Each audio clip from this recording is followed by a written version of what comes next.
Thiago Silva. ഈ ഒരു പേരിന് നേരെ കാർലോ ആൻസലോട്ടിക്ക് ഒരിക്കലും കണ്ണടയ്ക്കാൻ പറ്റില്ല എന്നുള്ളതാണ്. കാരണം തന്റെ 40കളിലും അദ്ദേഹത്തിന്റെ ഏറ്റവും മികച്ച കളിമികവുമായിട്ട് പിച്ചിൽ ഉണ്ട് എന്നുള്ളതാണ്. അദ്ദേഹത്തിന്റെ ഡിഫൻസീവ് എബിലിറ്റിയും അതുപോലെ തന്നെ പാസിംഗ് എബിലിറ്റിയും ഒന്നും എവിടെയും നഷ്ടപ്പെട്ടിട്ടില്ല എന്നുള്ളതാണ്. ഏറ്റവും മനോഹരമായ രീതിയിൽ അദ്ദേഹം ഇപ്പോഴും പിച്ചിൽ നിൽക്കുന്നുണ്ട് എന്നുള്ളതാണ്. മനോഹരമായിട്ടുള്ള ഒരു കാഴ്ചയാണത്.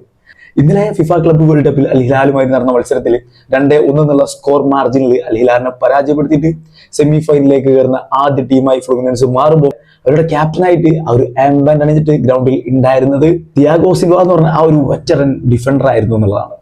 തന്റെ 40കളിലും ഏറ്റവും മനോഹരമായ ഡിഫൻസീവ് ഗെയിം എന്താണെന്നുള്ളത് അദ്ദേഹം കാണിച്ചിരുന്നു. അദ്ദേഹത്തിന്റെ ഡിസിഷൻ മേക്കിംഗ് പവർ ഒക്കെ നമ്മൾ എടുത്തു പറയേണ്ടതാണ്. ഒരുപക്ഷെ 2026 വേൾഡ് കപ്പിനുള്ള ബ്രസീൽ ടീമിൽ കാർലോ ആൻസലോട്ടി അദ്ദേഹത്തെ പരിഗണിക്കുകയാണെന്നുണ്ടെങ്കിൽ അദ്ദേഹത്തിന്റെ ആ ഒരു ഡിസിഷൻ മേക്കിംഗ് പവറും അതുപോലെ തന്നെ അദ്ദേഹത്തിന്റെ ആ ഒരു എക്സ്പീരിയൻസും ഒക്കെ വളരെയധികം ബ്രസീൽ ടീമിന് ഗുണം ചെയ്യുന്നതാണ്. കാരണം അദ്ദേഹത്തിന്റെ നിറം ഒരിക്കൽ പോലും മങ്ങുന്നതായിട്ട് നമ്മൾ ഫ്ലുമിനൻസിന്റെ ഒരു മത്സരത്തിലും കണ്ടിട്ടില്ല എന്നുള്ളതാണ്.